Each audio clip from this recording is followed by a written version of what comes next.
স্বার্থ নিয়ে।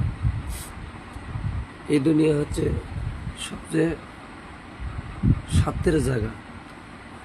স্বার্থ ছাড়া কোনো লোক চলে না।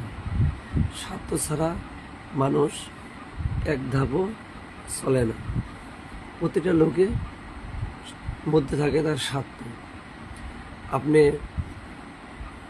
কাজে কর্মে চলাফেরায় প্রতিটা জায়গায় থাকে স্বার্থ। আর স্বার্থ আর তেলবাজি ছাড়া মানুষ চলে না। ইচ্ছে করে কেউ তো আর উপকার করে না, ওই উপকারের মধ্যেও আছে তার নিজস্ব স্বার্থ। ছেলে তার বাবার থেকে টাকা নেবে, এটা তার স্বার্থ। বাবা ছেলেকে নেবে স্বার্থ।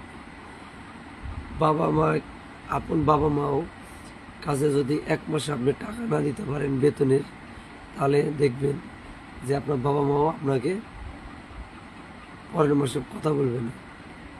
আপনার স্ত্রীকে